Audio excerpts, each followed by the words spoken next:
আসসালামু আলাইকুম ওরহমতুল্লাহি ওবরাকাতু ইন্নাল হামদুলিল্লাহ ওয়াসসালাতু ওয়াসসালামু আলা রাসূলিল্লাহ আম্মা বাদ আউযু বিল্লাহি মিনাশ শাইতানির রাজিম বিসমিল্লাহির রহমানির রহিম। আজকে 28 জন নবী রাসূলগণের স্বপ্নের তাবির নিয়ে আলোচনা করব।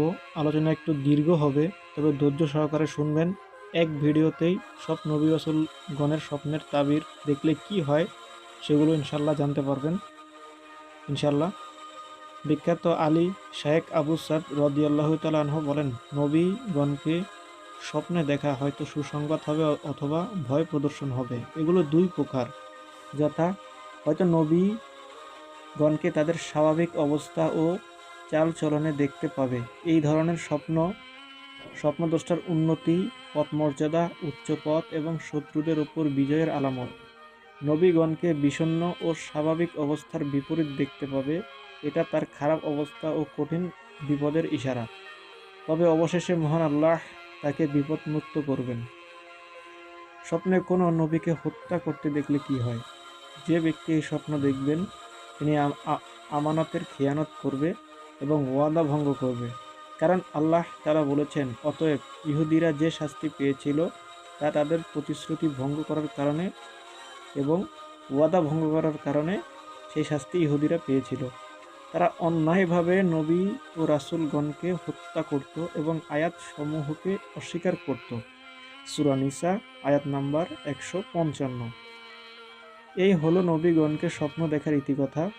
বিশদ ব্যাখ্যা হলো, হযরত আদম আলাইহিসসালামকে স্বাভাবিক অবস্থায় স্বপ্ন দেখলে কি হয়। যদি কোনো ব্যক্তি এই স্বপ্ন দেখেন, যদি সে যোগ্য হয়, তবে মহান আল্লাহ তাকে বেলায়েত বেলায়েত লাভ করাবেন, অর্থাৎ মহান আল্লাহ রাব্বুল আলামিন তাকে বেলায়েত দিবেন, অর্থাৎ তিনি বেলায়েত লাভ করতে পারবেন। যেমন, কেননা মহান আল্লাহ বলেছেন, আমি পৃথিবীতে খলিফা নিযুক্ত করব। সূরা বাকারা আয়াত নাম্বার 30। হযরত নবী আদম আলাইহিস সালামের সঙ্গে কথা বলতে দেখলে কি হয়? যে ব্যক্তি এই স্বপ্ন দেখবেন তিনি ইলম বা জ্ঞান লাভ করতে পারবেন, কেননা মহান আল্লাহ বলেছেন তিনি আদম আলাইহিস সালামকে সব বিষয়ের নাম শিখিয়ে দিয়েছেন। সূরা বাকারা আয়াত নাম্বার 31। কারো মতে হযরত আদম আলাইহিস সালামকে স্বপ্ন দেখলে স্বপ্নদ্রষ্টার কোনো শত্রুর কথায় ধোঁকায় পতিত হতে পারে। অর্থাৎ কারো মতে যদি নবী আদম আলাইহিস সালামকে কেউ যদি স্বপ্ন দেখে, কারো মতে এই স্বপ্নের ব্যাখ্যা হবে তিনি শত্রু যে কথা থাকবে সেই কথায় তিনি কাজ করবে, কিন্তু সেটা ধোঁকায় পরিণত হবে, অর্থাৎ সে ধোঁকা দিয়ে কাজ করাবে। যেমন ইবলিস জান্নাতে মা হাওয়া আলাইহিস সালামকে ধোঁকা দিয়েছিল, সেটা অন্য বিষয়ের ভিতরেই পড়ে। তবে আদম আলাইহিস সালামকে ধোঁকা দিতে পারেনি, কারণ তিনি আল্লাহর উপর ভরসা করেছিলেন। তো এই কথার মানে একটু ব্যাখ্যা অনুসারে বলা যায় যে আদম আলাইহিস সালামকে স্বপ্ন দেখলে কারো মতে তিনি শত্রুর ধোঁকায় পতিত হওয়ার সম্ভাবনা রয়েছে, সেই আলামত বুঝিতে হইবে। কিন্তু কিছুদিনের মধ্যে ইনশাআল্লাহ তিনি ধোঁকামুক্ত হবেন আল্লাহ রাব্বুল আলামিনের রহমতে। আদম আলাইহিস সালামের চেহারা মলিন ও স্বাভাবিক অবস্থার বিপরীত দেখা, অর্থাৎ ভালো না দেখা। এই স্বপ্নটা যিনি দেখবেন তিনি তার স্থান পরিবর্তন করবেন, পুনরায় প্রথম স্থানে প্রত্যাবর্তনের আলামত। সেই প্রথম স্থান প্রত্যাবর্তন করে তিনি সেখানে চলে যাবেন যেখানে তার আগের স্থান ছিল, সেই আলামত বুঝিতে হইবে। হযরত শীস আলাইহিস সালামকে স্বপ্ন দেখলে কি হয়? যে ব্যক্তি এই স্বপ্ন দেখবেন আল্লাহর রহমতে তার ধন সম্পদ, সন্তান সন্ততি এবং আরাম আয়েশের জীবন আল্লাহ রাব্বুল আলামিন তাকে দিয়ে থাকবেন। হযরত ইদ্রিস আলাইহিস সালামকে স্বপ্ন দেখলে সে তাকওয়া অর্জন করবে এবং তার সুপরিণতি লাভ হবে ইনশাআল্লাহ। হযরত নূহ আলাইহিস সালামকে স্বপ্ন দেখলে যিনি দেখবেন তিনি ইনশাআল্লাহ দীর্ঘজীবী হবেন। শত্রু পক্ষ হতে অধিক বিপদ-আপদ দেখা যাবে, তবে পরিণামে তাদের বিরুদ্ধে আল্লাহর রহমতে তিনি জয় হইতে পারবেন। আল্লাহ তাআলার অধিক কৃতজ্ঞ হবে, কেননা মহান আল্লাহ বলেছেন, তোমরা তাদের সন্তান যাদেরকে আমি নূহের সঙ্গে আহরণ করিয়েছিলাম, নিশ্চয়ই সে ছিল অত্যন্ত কৃতজ্ঞশীল বান্দা আমার। সূরা বনী ইসরাঈল আয়াত নম্বর ৩। নিজ স্বভাবের নারীকে বিয়ে করবে এবং তার অধিক সন্তান সন্ততি হবে, আল্লাহ পাক তাকে দিয়ে থাকবেন যিনি এই স্বপ্ন দেখবেন। নবী হযরত হুদ আলাইহিস সালামকে স্বপ্নে যিনি দেখবেন তিনি শত্রুরা স্বপ্নদ্রষ্টার উপরে, অর্থাৎ যিনি দেখবেন তার উপরে শত্রুরা তার উপরে বিদ্রূপ করবে এবং তার উপরে জুলুম অত্যাচারের দিক দিয়ে তার উপর অধিক প্রাধান্য বিস্তার করবে, অর্থাৎ তার উপরে প্রাধান্য বিস্তার করবে, কিন্তু অবশেষে শত্রুদের উপর সে জয়যুক্ত করবে, অর্থাৎ আল্লাহ তাকে জয় করাবেন শত্রুর উপরে। সুবহানাল্লাহ।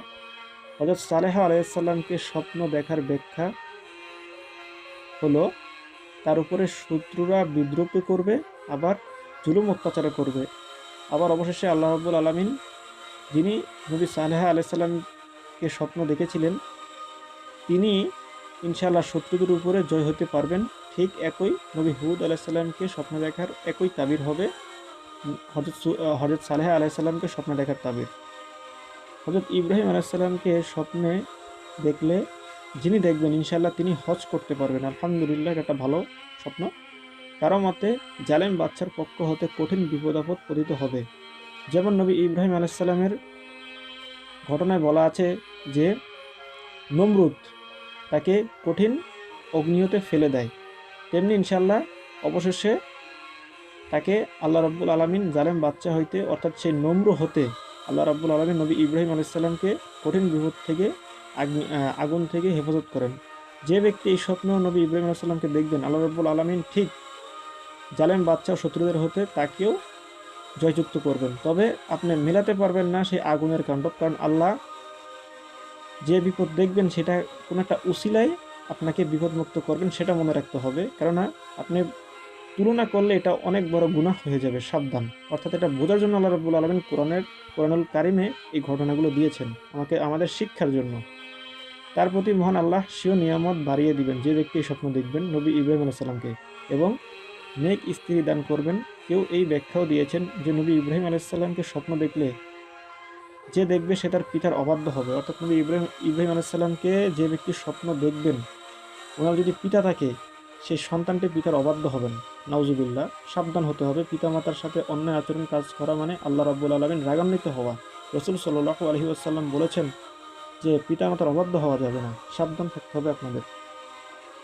হযরত ঈসা আলাইহিস সালামকে যদি কেউ স্বপ্ন দেখেন অথবা তাকে যদি স্বাভাবিক অবস্থায় বা সুস্থ অবস্থায় দেখেন, তার কাছে আত্মীয় অথবা বড়দের মধ্যে দুর্ভিক্ষ এবং বিপদ-আপদ দেখা দেবে, কিন্তু পরবর্তীতে মহান আল্লাহ তা দূর করে দেবেন, তাকে ইজ্জত সম্মান দান করবেন, তার বংশ অনেক বাদশা, নেতা এবং সৎকর্মশীল লোক জন্ম নেবে। হযরত ঈসা আলাইহিস সালামকে অস্বাভাবিক অবস্থায় স্বপ্ন দেখলে আল্লাহ না করুক তার দৃষ্টিশক্তি নষ্ট হয়ে যাবে। আল্লাহর কাছে মাপ চাওয়া ভালো।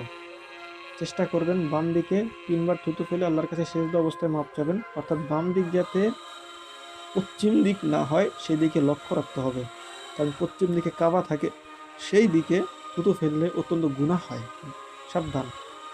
হযরত ইসমাইল আলাইহিস সালামকে স্বপ্ন দেখলে সে রাজনীতিবিদ ও ভাষ্য বিশারদ হবে। কেউ বলেন সে মসজিদ নির্মাণ করবেন অথবা তাতে সাহায্য করবেন। আল্লাহু আকবার। কারণ আল্লাহ তাআলা বলেছেন এই সময়টিও বিশেষ স্মরণীয় যখন ইসমাইল আলাইহিস সালামকে স্বপ্ন দেখলে তার পিতার পক্ষ হতে কঠোর পরীক্ষার সম্মুখীন হবে। এরপর আল্লাহ তাআলা তার জন্য এটা সেই কঠিন পরীক্ষা তার জন্য সহজ করে দিবেন। সুবহানাল্লাহ।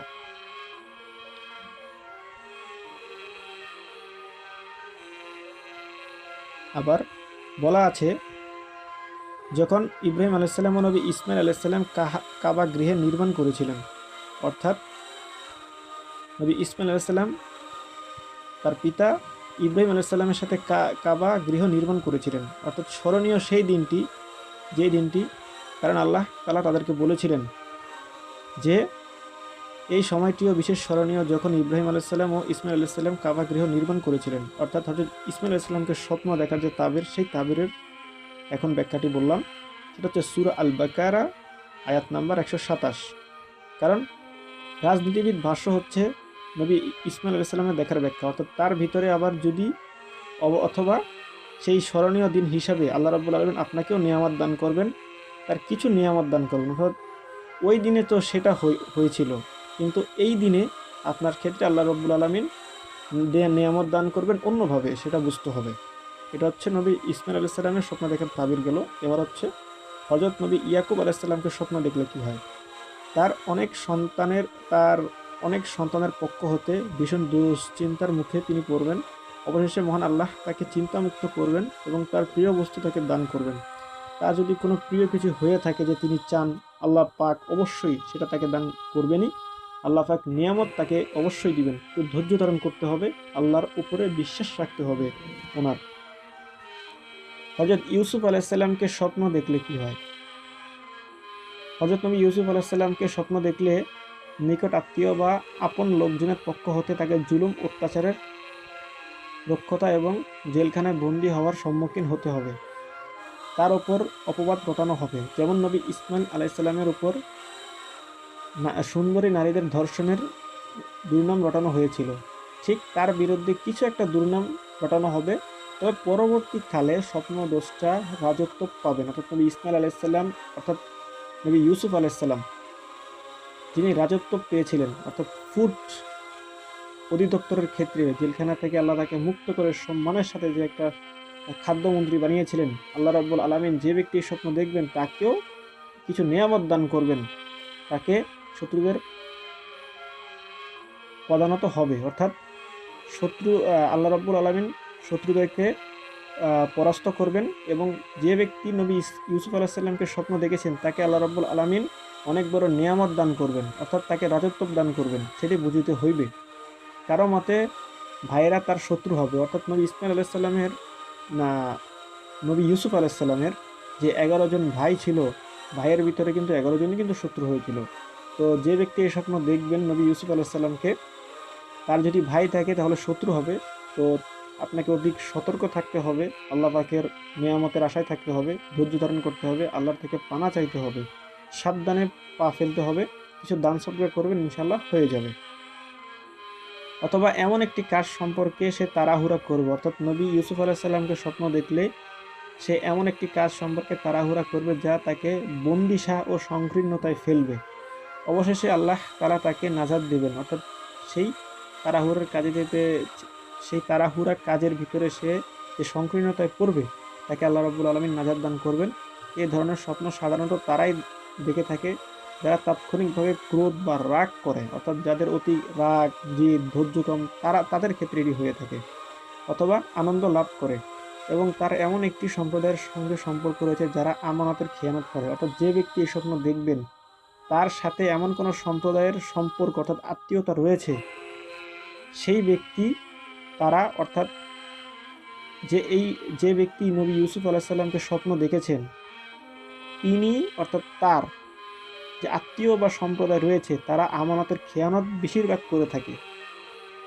তাদের সাথে একটু দেখে শুনে চলা উচিত তার। যে ব্যক্তি নবী ইউসুফ আলাইসাল্লামকে স্বপ্ন দেখেছেন সেই ব্যক্তির কথা বলছি, সাবধানে থাকতে হবে, আল্লাহর থেকে পানা চাইতে হবে, তাদেরকে আমানতের খেয়ানত যাতে না করে সেই দিকে ইসলামিক দিক হিসেবে নবী ও রাসূল অর্থাৎ হযরত মুহাম্মদ সাল্লাল্লাহু আলাইহি ওয়াসাল্লাম আমাদের নবীজির যে হাদিস ছিল অর্থাৎ আল্লাহর যে কোরআন আছে, এই দুটি সম্পর্কে তাদেরকে সতর্ক করা উচিত। অর্থাৎ তোমরা যদি এগুলো করো তাহলে তোমরা জাহান্নামে যাবে।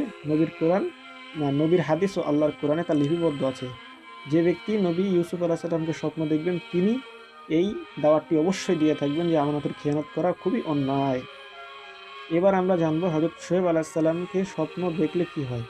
যদি নবী শোয়েব আলাইহিসসালামকে যদি বিবর্ণ ও রাগান্বিত দেখে তাহলে দৃষ্টিশক্তি হারিয়ে ফেলবে, আল্লাহ মাফ করুক।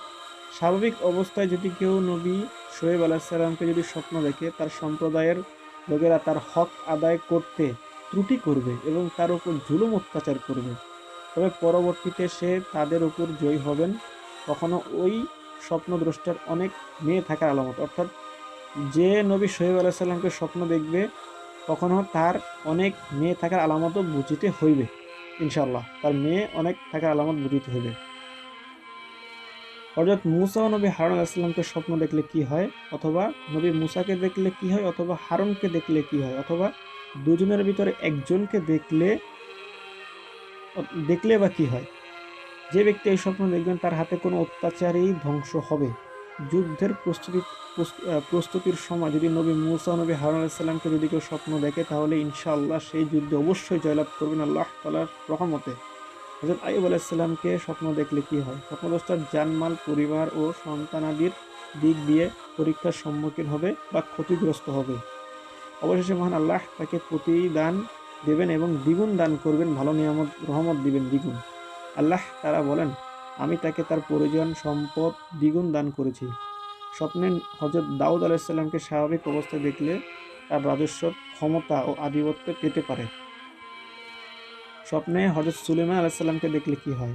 যে ব্যক্তি এই স্বপ্ন দেখবেন আল্লাহ রাব্বুল আলামিনের রহমতে সে রাজস্ব, ইলম এবং বিদ্যা বুদ্ধি পাবে। আল্লাহ তাকে বিদ্যা বুদ্ধি, রাজস্ব, ইলম দান করিবেন।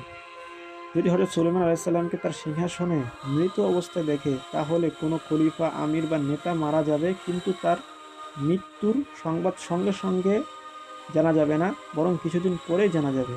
কারো মতে হযরত সুলাইমান আলাইহিস সালামকে স্বপ্ন দেখলে শত্রু মিত্র তার বংশ হবে এবং সে অধিক ভ্রমণ করবে। হযরত খিজির আলাইহিস সালামকে স্বপ্ন দেখলে কি হয়? যে ব্যক্তি এই স্বপ্ন দেখবেন তাদের যদি কোনো দুর্ভিক্ষ এবং অভাব অনটনের থাকে, তাহলে ইনশাআল্লাহ সে অভাব অনটন দূর হয়ে আল্লাহ রাব্বুল আলামিন এই অভাব অনটনের পর সুদিন এবং সবুজ সতেজ দেখা দেবে। অর্থাৎ এই কথার ব্যাখ্যা হচ্ছে, আল্লাহ রাব্বুল আলামিনের রহমতে তাদের অভাব অনটন থাকে তা দূর হয়ে যাবে। আর সেখানে যদি কোনো ধরনের দুর্ভিক্ষ বা অভাব অনটনের অতি বেশি দেখা যায়, তবে সেখানে আল্লাহ পাক সবুজ সতেজ দিয়ে দিবেন। অর্থাৎ সবুজ সতেজ শ্যামলে ভরা নিয়ামত, খাদ্য দ্রব্য আল্লাহ রাব্বুল আলামিন সব দিয়ে দিবেন যদি হযরত খিজির আলাইহিস সালামকে যদি কেউ স্বপ্ন দেখে। আর হযরত খিজির আলাইহিস সালামকে স্বপ্ন দেখলে আরও কিছু ব্যাখ্যা আছে, সেটি হচ্ছে, যদি ভয় ভীতির থাকে তাহলে সেই ভয় ভীতি আল্লাহ দূর করে দিবেন, শান্তি ও নিরাপত্তা বাড়িয়ে দিবেন। কারো মতে যদি স্বপ্নে দেখে যে কোনো নবী তাকে প্রহার করছে, অর্থাৎ তার উপর প্রহার করছে, তাকে মারছে, তাহলে ইজ্জতেই তার দিন ও দুনিয়ার উদ্দেশ্য হাসিল হবে। যদি দেখে সে নিজেই কোনো একজন পরিচিত নবী হয়ে গেছে, তাহলে সেই নবীর মর্যাদা হিসাবে বিপদাপদ এবং পরীক্ষায় লিপ্ত হবে, কিন্তু অবশেষে জয়যুক্ত হবে এবং আল্লাহর পথে মানুষকে আহ্বান করবে। ইনশাআল্লাহ সে ভালোভাবে আল্লাহর পক্ষ হতে নিয়ামত লাভ করিতে পারবেন। এবার স্বপ্নের ব্যাখ্যা আলোচনা করব আল্লাহর নবী মুস্তাফা হযরত মুহাম্মদ সাল্লাল্লাহু আলাইহি ওয়াসাল্লাম সম্পর্কে, এবং তাকে কীভাবে স্বপ্নের সাক্ষাৎ লাভ করা যায় সে সম্পর্কেও শেষে আলোচনা করব ইনশাআল্লাহ। আপনারা ধৈর্য সহকারে শুনুন ইনশাআল্লাহ। বলছি আমি, আল্লাহর নবী হযরত মুহাম্মদ সাল্লাল্লাহু আলাইহি ওয়াসাল্লামকে স্বপ্নে দেখলে কি হয়? হযরত আবু হুরায়রা রাদিয়াল্লাহু আনহু থেকে বর্ণিত, তিনি বলেন, আমি রাসূলুল্লাহ সাল্লাল্লাহু আলাইহি ওয়াসাল্লামকে বলতে শুনেছি, তিনি বলেন, যে ব্যক্তি আমাকে স্বপ্ন দেখে সে যেন আমাকেই জাগ্রত অবস্থায় দেখে, কেননা শয়তান আমার আকৃতি ধারণ করতে অক্ষম। হযরত আবু কাতাদাহ রাদিয়াল্লাহু তাআলা আনহু বলেছেন, রাসূলুল্লাহ সাল্লাল্লাহু আলাইহি ওয়াসাল্লাম বলেন, যে আমাকে স্বপ্ন দেখেছে সে সত্যি আমাকেই দেখেছে। হযরত আনাস ইবনে মালিক রাদিয়াল্লাহু তাআলা আনহু বলেন, রাসূলুল্লাহ সাল্লাল্লাহু আলাইহি ওয়াসাল্লাম বলেছেন, যে আমাকে স্বপ্নে দেখেছে সে কখনো জাহান্নামে যাবে না। হযরত সাদ ইবনে কায়েস তার পিতার মাধ্যমে বর্ণনা করেন, রাসূলুল্লাহ সাল্লাল্লাহু আলাইহি ওয়াসাল্লাম বলেছেন, কখনো জাহান্নামে যাবে না সে ব্যক্তি যে আমাকে স্বপ্ন দেখেছে।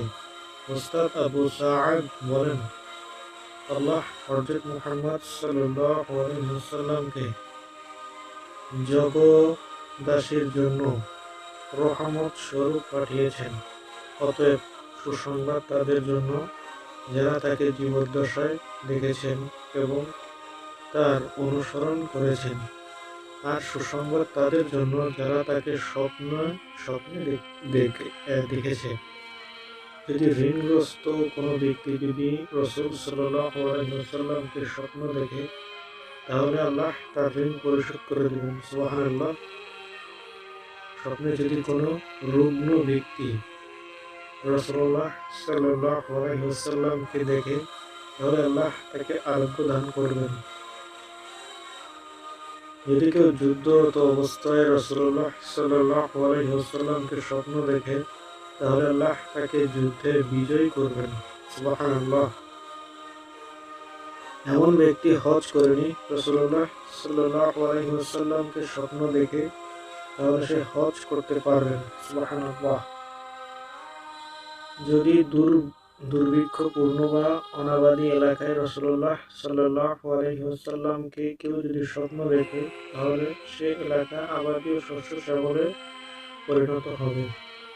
যেখানে জুলুম অত্যাচার ছড়িয়ে পড়েছে, স্বপ্নে যদি কেউ রাসূলুল্লাহ সাল্লাল্লাহু আলাইহি ওয়াসাল্লামকে সেই স্থানে কেউ যদি ওনাকে স্বপ্ন দেখেন, অর্থাৎ স্বপ্নে যদি তাকে স্বাভাবিক অবস্থায় রাসূলুল্লাহ সাল্লাল্লাহু আলাইহি ওয়াসাল্লামকে যদি দেখেন, তাহলে সেই এলাকায় জুলুম অত্যাচার আদল ইনসাফে পরিণত হবে। অর্থাৎ সেখানে সত্য হবে, ন্যায় হবে, অত্যাচারী বাদশা অত্যাচার করতে পারবে না। আর যদি ভীতিপূর্ণ এলাকায় দেখা যায়, তাহলে তার শান্তি ও নিরাপত্তায় পতিত হবে ইনশাআল্লাহ। রাসূলুল্লাহ সাল্লাল্লাহু আলাইহি ওয়াসাল্লামকে যদি দুর্বল, তৃণকায় এবং বিবর্ণ অঙ্গ প্রত্যঙ্গ হানিকর অবস্থায় কোথাও স্বপ্ন দেখে, তাহলে এ এলাকায় বেদআতের প্রভাব এবং দ্বীন ও সুন্নতের দুর্বলতার প্রতি ইঙ্গিত প্রদান করে। অর্থাৎ তার রং যদি বিবর্ণ অথবা আল্লাহ রাসূল সাল্লাল্লাহু আলাইহি ওয়াসাল্লামকে যদি দুর্বল দেখে, তাহলে সেই এলাকায় অর্থাৎ বেদাত, যেগুলো ইসলামের বাইরে এবং যেগুলো ইসলামের পরিপন্থী নয়, সেগুলো সেখানে প্রভাব আছে অথবা থাকবে বোঝায়। দ্বীন সুন্নতের যে দ্বীন হচ্ছে ইসলামের যে মর্যাদা, সেই মর্যাদা খুবই দুর্বল হয়ে পড়বে এবং সুন্নত রাসূল সাল্লাল্লাহু আলাইহি ওয়াসাল্লামের যে সমস্ত সুন্নত হয়, সেই সুন্নতের দুর্বলতার প্রতি ইঙ্গিত বহন করে। স্বপ্নে এমনভাবে যদি জীর্ণ শীর্ণ এবং মলিন পোশাক পরিহিত অবস্থায় কোথাও রাসূল সাল্লাল্লাহু আলাইহি সাল্লামকে যদি দেখা যায়, তাহলে এই ব্যাখ্যা প্রযোজ্য হবে। অর্থাৎ উপরের যে ব্যাখ্যাগুলো বললাম, দ্বীন সুন্নত দুর্বলতার ইঙ্গিত এবং বেদাত, সেগুলোরও প্রযোজ্য একই রকম হবে। ভালোবাসার আবেগে যদি কেউ গোপনে রাসূল সাল্লাল্লাহু আলাইহি ওয়াসাল্লামের রক্তপান করতে দেখে, তাহলে সে জিহাদের শহীদ হবে ইনশাআল্লাহ। আর যদি প্রকাশ্যে রক্তপান করতে দেখে, তাহলে এটা তার মুনাফিকের আলামত গণ্য হবে এবং আহলে বাইত বা নবীর পরিবারের রক্ত তার হাতে রঞ্জিত করতে এবং তাদেরকে হত্যা বা শহীদ করতে সাহায্য করবে। রাসূলুল্লাহ সাল্লাল্লাহু আলাইহি ওয়াসাল্লামকে যদি কেউ প্রথম রুগ্ন, এরপর রোগ মুক্ত বা সুস্থ দেখে, তাহলে এই এলাকার লোকেরা ধর্মীয় বিষয়ে ফিতনা ফাসাদের পর ইসলাহ বা সংশোধিত হয়ে যাবে। রাসূলুল্লাহ সাল্লাল্লাহু আলাইহি ওয়াসাল্লামকে যদি কেউ সওয়ার অবস্থায় স্বপ্ন দেখে, তাহলে সে সওয়ার অবস্থায় রাসূলুল্লাহ সাল্লাল্লাহু আলাইহি ওয়াসাল্লামের কবর মুবারক জিয়ারত করবে ইনশাআল্লাহ। আর যদি কেউ রাসূলুল্লাহ সাল্লাল্লাহু আলাইহি ওয়াসাল্লামকে হাঁটা অবস্থায় স্বপ্ন দেখে, তাহলে সে হাঁটা অবস্থায় রাসূলুল্লাহ সাল্লাল্লাহু আলাইহি ওয়াসাল্লামের রওজা মুবারক জিয়ারত করবে। রাসূলুল্লাহ সাল্লাল্লাহু আলাইহি ওয়াসাল্লামকে যদি কেউ দাঁড়ানো অবস্থায় স্বপ্ন দেখে, তাহলে তার এবং সে সময়কার ইমামের, বাদশা বা রাষ্ট্রপ্রধানের কাজকর্ম সঠিক হবে। যদি কেউ রাসূলুল্লাহ সাল্লাল্লাহু আলাইহি ওয়াসাল্লামকে অনাবাদী বিরান জায়গায় আযান দিতে দেখে, তাহলে এই জায়গায় আবাদী ও বসবাসযোগ্য হবে। অর্থাৎ যেখানে কোনো মানবজন নাই, পাহাড়, ঘনবসতি, জঙ্গল, কোনো মানুষ থাকবে না, সেই জায়গায় যদি রাসূল সাল্লাল্লাহু আলাইহি ওয়াসাল্লাম যদি আযান দেন, যেই দেখেন না কেন, সেখানে ইনশাআল্লাহ আবাদী হবে, অর্থাৎ ফসল ফলাদি হবে এবং সবাই বসবাসের যোগ্য হবে সেই এলাকায়।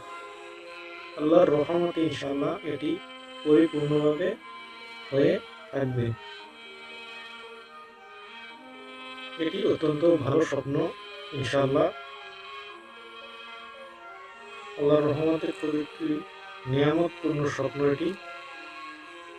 এই স্বপ্নের মাধ্যমে বোঝা যাচ্ছে যে ওই জায়গার ভিতরে আবাদী ও বাসযোগ্য হবে এবং সবাই ইনশাআল্লাহ থাকতে পারবে এবং যে মানুষ অনেক আছেন চাষাবাদ করতে পারবেন এবং সেই চাষাবাদ করে দিন ও আখিরাতের প্রতি নিয়ামত ভোগ করতে পারবেন যদি রাসূল সাল্লাল্লাহু আলাইহি সাল্লামকে যদি স্বপ্ন দেখেন। রাসূলুল্লাহ সাল্লাল্লাহু আলাইহি ওয়াসাল্লামকে যদি কেউ খানা খাইতে বা শয়ন করতে দেখে, অথবা রাসূল সাল্লাল্লাহু আলাইহি ওয়াসাল্লামকে তাকে আহার করিয়েছেন যদি এটি দেখে, তাহলে তাহলে তার রাসূল সাল্লাল্লাহু আলাইহি ওয়াসাল্লামের পক্ষ থেকে তাকে তার মালের যাকাত আদায়ের নির্দেশ বলে গণ্য হবে। অর্থাৎ সে ব্যক্তি যদি যাকাত না দিয়ে থাকেন, সেই ইঙ্গিত বহন করে। যদি কেউ কোনো স্থানে রাসূল সাল্লাল্লাহু আলাইহি ওয়াসাল্লামের জানাজা দেখে, তাহলে সেখানে কোনো মহাবিপদ আপদের আলামত বলে গণ্য হবে। যদি কেউ কবর দেয়া পর্যন্ত রাসূল সাল্লাল্লাহু আলাইহি ওয়াসাল্লামের জানাজার অনুসরণ করতে দেখে, তাহলে সে বেদাতের দিকে আকৃষ্ট হবে। নাউজুবিল্লাহ। যদি কেউ রাসূল সাল্লাল্লাহু আলাইহি ওয়াসাল্লামের কবর জিয়ারত করতে দেখে, তাহলে সে বিপুল সম্পদের মালিক হবে ইনশাআল্লাহ। যদি কেউ স্বপ্নে নিজেকে নবীর সন্তান হিসেবে দেখে, অথচ সে নবীর বংশের লোক নয়, তাহলে এটা তার খাঁটি ঈমানের প্রতি ইঙ্গিত করে। সুবহানাল্লাহ। যদি কেউ স্বপ্নে নিজেকে রাসূলুল্লাহ সাল্লাল্লাহু আলাইহি ওয়াসাল্লামের পিতা হিসেবে যদি দেখে, তাহলে এটা তার ঈমান, বিশ্বাস এবং দ্বীন ধর্মের দুর্বলতার প্রতি ইঙ্গিত প্রদান করে। অতএব কোনো ব্যক্তি বিশেষের রাসূল সাল্লাল্লাহু আলাইহি ওয়াসাল্লামকে স্বপ্ন দেখার ফলাফল শুধু তার মধ্যেই সীমাবদ্ধ থাকে না, বরং মুসলিম জামাত বা দলকেও তা অন্তর্ভুক্ত বলে গণ্য হয়। বর্ণিত আছে, কোনো এক মহিলা রাদিয়াল্লাহু তাআলা আনহু বললেন, ইয়া রাসূলুল্লাহ, স্বপ্নে দেখেছি যে আমার শরীরের কোনো একটি অংশ আমার ঘরে রয়েছে। রাসূলুল্লাহ সাল্লাল্লাহু আলাইহি ওয়াসাল্লাম বললেন, ফাতেমা রাদিয়াল্লাহু তাআলা আনহু এর ছেলে সন্তান হবে এবং তুমি তাকে দুগ্ধ পান করাবে। হযরত ফাতেমা রাদিয়াল্লাহু তাআলা আনহু এর গর্ভে ইমাম হুসাইন রাদিয়াল্লাহু তাআলা আনহু জন্ম নেওয়ার পর তিনি তাকে দুধ পান করালেন। যদি দেখে যে রাসূলুল্লাহ সাল্লাল্লাহু আলাইহি ওয়াসাল্লাম তাকে দুনিয়ার কোনো প্রিয় বস্তু বা খাদ্য বা পানীয় জাতীয় কোনো কিছু দান করেছেন, তাহলে যে পরিমাণ দান করেছেন সে পরিমাণ খায় ও বরকত লাভ করবে ইনশাআল্লাহ। আর যদি নিম্ন মানের কোনো কিছু দান করেন, যেমন তরমুজ, হীরা বা বাঙ্গি ইত্যাদি, তাহলে কঠিন বিপদ থেকে রক্ষা হবে, কিন্তু হালকা বিপদের সম্মুখীন হবে। যদি দেখে যে রাসূলুল্লাহ সাল্লাল্লাহু আলাইহি ওয়াসাল্লামের শরীর মোবারকের কোনো একটি অংশ তার কাছে রক্ষিত রয়েছে, তাহলে সে রাসূলুল্লাহ সাল্লাল্লাহু আলাইহি ওয়াসাল্লামের শরীয়তের হুকুম আহকাম সে কোনো একটি বেদাত আঁকড়িয়ে ধরে রয়েছে এবং সমস্ত মুসলিম জাতি ব্যতীত সে একাই শরীয়তের অন্যান্য হুকুম আহকাম ত্যাগ করেছেন। ফকির ইবনে আবি তাইয়্যিব রাদিয়াল্লাহু তাআলা আনহু বলেন, 10 বছর যাবৎ আমার কাজের বধিরতা ছিল। মদিনায় এসে রওজায় এবং মেম্বারে নববীর মাঝখানে রাত যাপন করলাম। স্বপ্নে রাসূলুল্লাহ সাল্লাল্লাহু আলাইহি ওয়াসাল্লাম কে দেখতে পেয়ে বললেন, ইয়া রাসূলুল্লাহ, আপনি কি বলেছেন যে ব্যক্তি আমাকে উসিলা করবে তার জন্য আমার সুপারিশ করা ওয়াজিব হবে? তিনি বললেন, আল্লাহ তোমাকে শেফা দান করুক। আমি তো এরূপ বলিনি, বরং আমি বলেছি যে ব্যক্তি আল্লাহর কাছে আমার উসিলায় সওয়াল করবে তার জন্য আমার সুপারিশ ওয়াজিব হবে। আবু তাইয়্যিব রাদিয়াল্লাহু তাআলা আনহু বলেন, রাসূলুল্লাহ সাল্লাল্লাহু আলাইহি ওয়াসাল্লামের আল্লাহ তোমাকে শেফা দান করুক বলার বরকতে আমার কানের বধিরতা দূর হয়ে যায়। আব্দুল্লাহ ইবনুল জাল্লাহ বলেন, আমি মদিনায় প্রবেশ করলাম, তখন আমি খুব ক্ষুধার্ত ছিলাম। আমি রাসূলুল্লাহ সাল্লাল্লাহু আলাইহি ওয়াসাল্লামের রওজার খুব কাছাকাছি দাঁড়িয়ে সালাম পেশ করলাম এবং রাসূলুল্লাহ সাল্লাল্লাহু আলাইহি ওয়াসাল্লামের সাথীদ্বয় হযরত আবু বকর ও হযরত ওমর রাদিয়াল্লাহু তাআলা আনহু এর উপর সালাম পেশ করলাম। অতএব বললাম, ইয়া রাসূলুল্লাহ, আমি খুবই ক্ষুধার্ত এবং আমি আপনার মেহমান। এ বলে কবর থেকে কিছু দূরে সরে এক কিনারায় ঘুমিয়ে পড়লাম। স্বপ্নে আমি রাসূলুল্লাহ সাল্লাল্লাহু আলাইহি ওয়াসাল্লামকে দেখতে পেলাম যে তিনি আমার কাছে তশরিফ আনায়ন করেছেন। দেখে আমি দাঁড়িয়ে গেলাম। তিনি আমাকে একটি রুটি দান করলেন। রুটির কিছু অংশ আমি খেয়েছিলাম এমন অবস্থায় হঠাৎ আমি ঘুম থেকে জেগে রুটির বাকি অংশটুকু আমার হাতে দেখতে পেলাম। সুবহানাল্লাহ। ক্যারি আবুল ওফা হেরবি রাদিয়াল্লাহু তাআলা আনহু বর্ণনা করেন, ৩৬০ হিজরিতে আমি ফারগানা নামক স্থানে স্বপ্নে রাসূলুল্লাহ সাল্লাল্লাহু আলাইহি ওয়াসাল্লামকে দেখতে পেলাম। আমি বাদশার দরবারে কোরআন তেলাওয়াত করতাম, কিন্তু তারা মনোযোগ সহ কোরআন তেলাওয়াত শুনতো না, বরং কথাবার্তা বলতো এবং তারা বেশিরভাগ গুজবে ছড়িয়ে থাকতো বা গল্প গুজব করতো। তখন আমি দুঃখিত ও চিন্তিত হয়ে বাড়ি ফিরে ঘুমিয়ে পড়লাম। স্বপ্নে আমি রাসূলুল্লাহ সাল্লাল্লাহু আলাইহি ওয়াসাল্লামকে দেখতে পেলাম যে তার চেহারা মোবারক রং পরিবর্তন হয়ে গিয়েছে এবং তিনি আমাকে বললেন, আল্লাহর কালাম কোরআন এমন এক সম্প্রদায়ের লোকদের কাছে তেলাওয়াত করা যা কথাবার্তা বলে এবং মনোযোগ সহ তোমার তেলাওয়াত শুনে না। তুমি যে তেলাওয়াত করলে যে সম্প্রদায়ের কাছে, সে সম্প্রদায় তোমার কথাবার্তা একদমই শোনে না। অতএব এরপর তুমি আর কখনো কোরআন তেলাওয়াত করতে পারবে না, কিন্তু আল্লাহ যখন চান। আমি ঘুম থেকে জাগ্রত হয়ে দেখলাম যে আমার বাক শক্তি গ্রহীত হয়ে গেছে এবং ৪ মাস পর্যন্ত এই অবস্থায় ছিল।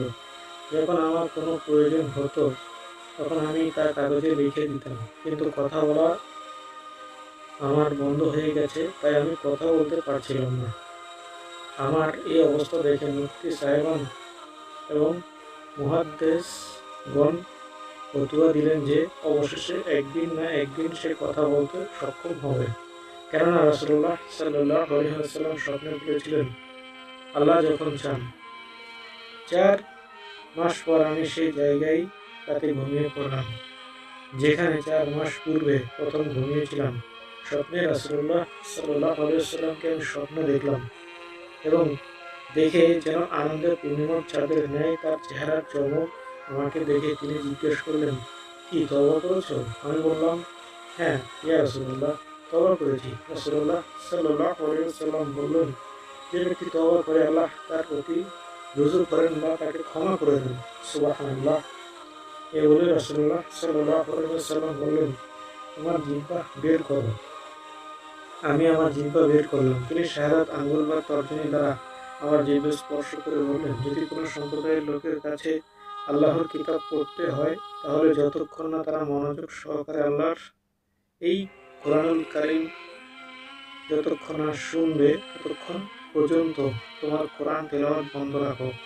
এটা শুনে আমি হঠাৎ ঘুম থেকে জেগে হয়ে দেখতে পেলাম যে আল্লাহর মেহরবানিতে আমার বাক শক্তি ফিরে এসেছিল।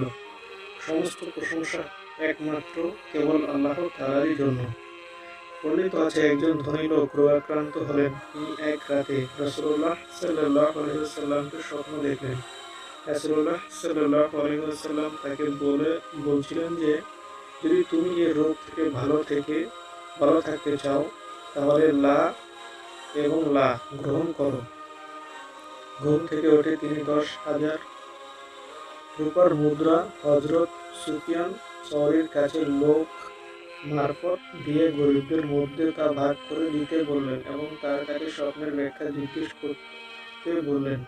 হযরত সুফিয়ান সওরী রাদিয়াল্লাহু তাআলা আনহু বললেন, লা ও লা এর উদ্দেশ্য হলো জাইতুন গাছ। কেননা আল্লাহ তার কিভাবে জাইতুনের গুণাবলী বর্ণনা করতে গিয়ে পূর্বেরও ন্যায় এবং পশ্চিমেরও ন্যায় বলেছেন, আর তোমার সম্পদ বিতরণের উপকার হলো গরিবদের লাভবান হওয়া। বর্ণনাকারী বলেন, ধনী লোকটির জাইতুন তেল ঔষধ হিসেবে ব্যবহার করতে লাগলেন। রাসূলুল্লাহ সাল্লাল্লাহু আলাইহি ওয়াসাল্লামের স্বপ্নাদেশে এবং তার সম্মানার্থে জাইতুন তেল ব্যবহারের কারণে আল্লাহ তাকে আরোগ্য করে দিলেন। সুবহানাল্লাহ। বর্ণিত আছে, স্বপ্নে একজন লোক রাসূলুল্লাহ সাল্লাল্লাহু আলাইহি ওয়াসাল্লামের কাছে এসে অভাব অনটনের অভিযোগ করে। রাসূলুল্লাহ সাল্লাল্লাহু আলাইহি ওয়াসাল্লাম বললেন, তুমি আলী ইবনে ঈসার কাছে গিয়ে বলো, যাতে তোমার প্রয়োজন মিটে এ পরিমাণ কোনো কিছু দেওয়ার জন্য।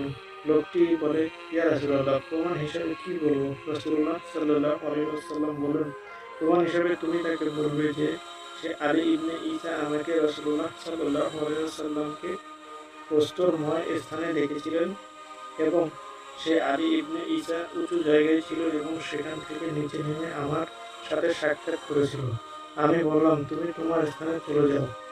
বর্ণনাকারী বলেন, কোনো কারণে ইতপূর্বে আলী ইবনে ঈসা চাকরিচ্যুত হয়েছিল, পুনরায় সে মন্ত্রিত্ব লাভ করেছিল।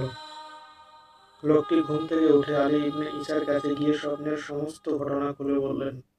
মন্ত্রী আলী ইবনে ঈসা বললেন, তুমি সত্যি বলেছ। আর 400 স্বর্ণমুদ্রা তাকে দিয়ে বললেন, এটা তোমার পুঁজি মনে করে খরচ করবে। যখন এই পুঁজি এটা শেষ হয়ে যাবে, পুনরায় তুমি আমার কাছে আসবে। সুবহানাল্লাহ। বর্ষায় কোনো এক ব্যক্তি চাদর বিক্রেতা ছিল। লোকটি বলে, আমি আহওয়াজের রাজ পরিবারের কোনো এক লোকের কাছে একটি দামি চাদর বিক্রি করি। চাদরের মূল্য নিয়ে তার সাথে আমার ঝগড়া হয়। হঠাৎ সে হযরত আবু বকর ও হযরত ওমর রাদিয়াল্লাহু তাআলা আনহুকে গালি দেয়। কিন্তু তার ক্ষমতার কারণে আমি কোনো উত্তর দিতে পারিনি। মনে মনে আমি খুবই কষ্ট পেলাম। দুঃখিত ও ব্যথিত হয়ে বাড়ি এলাম। রাতে আমি খুব দুঃখ ও মনে কষ্ট নিয়ে ঘুমিয়ে পড়লাম। স্বপ্নে রাসূলুল্লাহ সাল্লাল্লাহু আলাইহি ওয়াসাল্লামকে দেখতে পেয়ে বললাম, ইয়া রাসূলুল্লাহ, অমুক ব্যক্তি হযরত আবু বকর ও ওমর রাদিয়াল্লাহু তাআলা আনহুকে গালি দিয়েছে। রাসূলুল্লাহ সাল্লাল্লাহু আলাইহি ওয়াসাল্লাম বললেন, তাকে আমার কাছে নিয়ে এসো। আমি তাকে নিয়ে এলাম। রাসূলুল্লাহ সাল্লাল্লাহু আলাইহি ওয়াসাল্লাম বললেন, তাকে আমার কাছে নিয়ে এসো। আমি তাকে রাসূলুল্লাহ সাল্লাল্লাহু আলাইহি ওয়াসাল্লামের কাছে নিয়ে আসলাম। তাকে রাসূলুল্লাহ সাল্লাল্লাহু আলাইহি ওয়াসাল্লাম বললেন, তাকে চিৎ করে শোয়াও। আমি তাকে শোয়ালাম। তিনি বলেন, একে জবাই করো। তখন আমার কাছে জবাই করাটা কেমন জানি বড় একটা কিছু মনে হচ্ছিল। আমি জিজ্ঞেস করলাম, ইয়া রাসূলুল্লাহ, আমি কি তাকে জবাই করব? বললেন, হ্যাঁ, একে জবাই করো। এভাবে আমাকে এটা 3 বার বললেন। আমি তার গলায় ছুরি চালিয়ে তাকে জবেহ করলাম। যখন সকাল হলো, তখন আমি মনে মনে বললাম, লোকটিকে গিয়ে উপদেশ দেব এবং স্বপ্নে আমি যা কিছু রাসূলুল্লাহ সাল্লাল্লাহু আলাইহি ওয়াসাল্লাম থেকে দেখতে পেয়েছি এর সংবাদ জানাবো। এই ধারণায় আমি চললাম। যখন আমি তার বাড়িতে পৌঁছালাম, তখন কান্নাকাটি শুনতে পেলাম। কারণ জিজ্ঞেস বলা হলো, গত রাত্রে লোকটি মারা গিয়েছিল। ইমাম ইবনে সিরিনের কাছে এমন একজন লোক আসে যার ঈমান সম্পর্কে বিন্দুমাত্র সন্দেহ করা যায় না এবং বলে, গত রাত্রে আমি স্বপ্নে দেখেছি আল্লাহর পানাহ, যেন আমার একটি পা রাসূলুল্লাহ সাল্লাল্লাহু আলাইহি ওয়াসাল্লামের মুখমণ্ডলে রয়েছে। এই অবস্থায় দেখেছি। ইমাম ইবনে সিরিন জিজ্ঞেস করেন, তুমি কি গত রাত্রে মোজা পায়ে ঘুমিয়েছিলে? লোকটি বলল, হ্যাঁ। তিনি বললেন, মোজা খুলে ফেলো। লোকটি মোজা খুলে দেখে যে চামড়ার মোজার নিচে ভিতরে একটি রূপার মুদ্রা রয়েছে, যাতে লেখা আছে মুহাম্মাদুর রাসূলুল্লাহ সাল্লাল্লাহু আলাইহি ওয়াসাল্লাম। ইনশাআল্লাহ এবার রাসূল সাল্লাল্লাহু আলাইহি ওয়াসাল্লামকে যে জিয়ারত করে যে ওনাকে স্বপ্নে দেখা যায়, সেই জিয়ারত করে স্বপ্ন দেখার সম্পর্কে কিভাবে দেখবেন, কি আমল করবেন, কিভাবে করবেন এবং কখন করতে হবে এবং কখন করলে, কোন বারে করলে, মানে সপ্তাহের কোন দিনগুলোতে করলে সবচেয়ে ভালো হবে। রাসূল সাল্লাল্লাহু আলাইহি ওয়াসাল্লামকে আপনি স্বপ্নে ইনশাআল্লাহ দেখতে পাবেন। সেটি যদি অবশ্যই করেন তো ইনশাআল্লাহ দেখতে পাবেন। অর্থাৎ এই আমলটা করলে আল্লাহ রাসূল সাল্লাল্লাহু আলাইহি ওয়াসাল্লামকে ইনশাআল্লাহ ভালোভাবে দেখতে পাবেন। ইনশাআল্লাহ শুরু করতেছি। ইনশাআল্লাহ প্রত্যেকটি মঙ্গলবার আমল করতে হবে।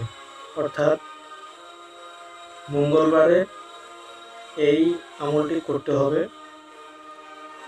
দিবাগত রাত্রি হতে আরম্ভ করে বৃহস্পতিবার দিবাগত রাত্রি পর্যন্ত 3 দিন আমল করবেন। প্রথম 3 দিন সাক্ষাৎ লাভ না ঘটলে পরবর্তী সপ্তাহের পুনরায় 3 দিন ওই আমল করবেন। দ্বিতীয় সপ্তাহেও যদি সাক্ষাৎ নসিব না হয়, তবে তৃতীয় সপ্তাহে পুনরায় ওই সকল আমল করবেন ইনশাআল্লাহ। নিশ্চয়ই রাসূলুল্লাহ সাল্লাল্লাহু আলাইহি ওয়াসাল্লামের সাক্ষাৎ নসিব ইনশাআল্লাহ হবে। একাধারে 3 সপ্তাহ আমল করেও যদি দুর্ভাগ্যক্রমে সাক্ষাৎ নসিব না হয়, তখন নিজের দোষ ত্রুটি মনে করে এবং তার জন্য যথেষ্ট পরিমাণে ইস্তেগফার পাঠ করে পুনরায় আমল আরম্ভ করতে হবে। আমলকালীন সময় হালাল খাদ্য খাবে, সত্য কথা বলবে। এই আমল করার সময় অবশ্যই সত্য কথা বলতে হবে, মিথ্যা কথা বলতে পারবেন না। যেই 3 দিন এ আমল করবে সেই 3 দিন রোজা রাখবে এবং হালাল খাদ্য আহার করবে। মাছ, মাংস, বিড়ি, সিগারেট অর্থাৎ মাছ, গোস্ত, বিড়ি, সিগারেট, তামাক, জর্দা প্রভৃতি পরিত্যাগ করবে। গৃহে আতর, গোলাপ, লোবান প্রভৃতি সুগন্ধ দ্রব্য ব্যবহার করবে। আমলটি আপনাদের বলছি, এশারের নামাজের পরে রাত্রি দ্বিপ্রহরের পূর্বে শয়ন করার পর বিছানার ওপর জায়নামাজ পেতে 6 সালামে 2 রাকাতের নিয়ত করে 12 রাকাত নফল নামাজ পড়বে। অর্থাৎ 12 রাকাত নফল নামাজ পড়তে হবে, 2 রাকাত করে নফল নামাজ পড়বে। 2 রাকাত করে পড়লে 6 রাকাতে 12 রাকাত হয়, অর্থাৎ 2 রাকাত করে আপনাকে পড়তে হবে 6 বার। তাহলে 2 আর 6 গুণ করলে হয় 12, অর্থাৎ 12 রাকাত আপনাকে নফল নামাজ পড়তে হবে। নামাজের পরে 1000 বার দুরূদ শরীফ পাঠ করবে। তারপর বিতরের নামাজ পড়বে। মনে মনে হুজুর সাল্লাল্লাহু আলাইহি ওয়াসাল্লামের সাক্ষাতের আশা নিয়ে শয়ন করবে। শয়ন অবস্থায় দুরূদ শরীফ পাঠ করতে থাকবে, কিন্তু তখন আর হিসাব রাখবে না যতক্ষণ পর্যন্ত নিদ্রিত না হয়ে পরে, ততক্ষণ পর্যন্ত পড়তে থাকবে। উত্তর শিয়রে কেবলা মুখে ডান দিকে কাত হয়ে পাক বিছানায় শয়ন করবে। ঘরে বাতি রাখবে না, অর্থাৎ কোনো যদি বাতি থাকে বা লাইট থাকে অথবা যদি মোমবাতিও থাকে সম্পূর্ণ বন্ধ করে অন্ধকার অবস্থায় ঘুমাতে হবে ইনশাআল্লাহ। এই আমলের দ্বারা হুজুর সাল্লাল্লাহু আলাইহি ওয়াসাল্লামের সাক্ষাৎ নসিব হবে। আবার অন্য একটি আমল রয়েছে, সেটি হচ্ছে এশারের নামাজের পরে 1000 বার সূরা কদর এবং 500 বার দুরূদ শরীফ পাঠ করে শয়ন করবে। শয়ন অবস্থায় বেহিসাবে দুরূদ পাঠ করতে করতে নিদ্রা যাবে, অর্থাৎ দুরূদ পাঠ করতেই থাকবেন, কোনো হিসাব রাখবেন না। হিসাব ছাড়া শুধু দুরূদ পড়তে পড়তে ইনশাআল্লাহ ঘুমিয়ে যাবেন। অন্যান্য যাবতীয় নিয়ম পূর্বের মতো থাকবে, অর্থাৎ যে নিয়মগুলো প্রথম অবস্থায় বলছিলাম সাক্ষাতের কিভাবে করবেন, সেই নিয়ম সেই বার অনুযায়ী করতে হবে। এবার শেষ একটি আমল বলবো, সেটাও হচ্ছে একই রকম, একটু আলাদা, তবে এটাও হবে। অর্থাৎ আমল 3টা আছে, এবার হচ্ছে শেষ 3 নম্বর আমল বলে দিলাম। অর্থাৎ বলছি আমি, আপনাদেরকে একটু শুনুন। এশারের নামাজের পরে 1000 বার নিচের দুরূদ শরীফ পাঠ করবে। অর্থাৎ এই দুরূদ শরীফটি আরেকটি, অর্থাৎ এর আগে দুইটি আমলের যে দুরূদ শরীফ বললাম, সেই দুরূদ শরীফ হচ্ছে দুরূদে ইব্রাহিম পড়বেন। অর্থাৎ নামাজে যখন আত্তাহিয়াতু পড়ি, সেই আত্তাহিয়াতু পড়ার সময় যে দুরূদে ইব্রাহিম পড়ি, সেই দুরূদে ইব্রাহিম ইনশাআল্লাহ আপনারা পড়বেন, তাহলে সাক্ষাৎ পাবেন। আর এই 3 নম্বর আমলের সময় দুরূদ শরীফটি আমি বলে দেবো, আগে বলি কি কি করতে হবে। তো 1000 বার দুরূদ শরীফ পাঠ করবেন এশারের নামাজের পরে। ইনশাআল্লাহ হুজুর সাল্লাল্লাহু আলাইহি ওয়াসাল্লামের সাক্ষাৎ লাভের বাসনায় মুনাজাত করবেন। তারপর শয়ন করে শয়ন অবস্থায় বেহিসাবে দুরূদ শরীফ পাঠ করতে করতে নিদ্রা চাইবেন। অন্যান্য যাবতীয় নিয়ম পূর্বের মতো উল্লেখিত থাকবে।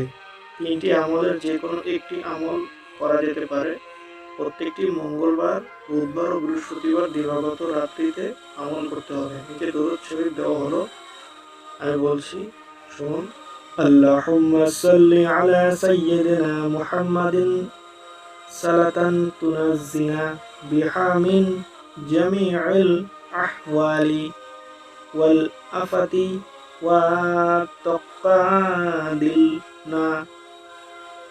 বিহা জামিআল হাজাতি ওয়া তুতাহহিরুনা বিহা জামিআস সাইয়্যিআতি ওয়া তারফাউনা বিহা على الدراجات وتبلغنا بها أكثر الغيات من جميع الخيرات في الحياة وبعد الممات ইনশাআল্লাহ এই দুরূদ শরীফ আপনারা পাঠ করবেন। শয়নের পূর্বে পাঠ করতে করতে ইনশাআল্লাহ ঘুমাবেন। আল্লাহ রাসূল সাল্লাল্লাহু আলাইহি ওয়াসাল্লামকে ইনশাআল্লাহ স্বপ্নে দেখতে পাবেন, স্বপ্ন দেখবেন। ইনশাআল্লাহ পরিপূর্ণ রাসূল সাল্লাল্লাহু আলাইহি ওয়াসাল্লামকেই বাস্তবেই দেখবেন। আল্লাহর কাছে এই কামনাই করি আমরা মৃত্যুর আগে একবার হলেও যাতে রাসূল সাল্লাল্লাহু আলাইহি ওয়াসাল্লামের সাক্ষাৎ নসিব করতে পারি, দুনিয়া থেকে বিদায় নিতে পারি। আসসালামু আলাইকুম ওয়া রাহমাতুল্লাহি ওয়া বারাকাতুহু।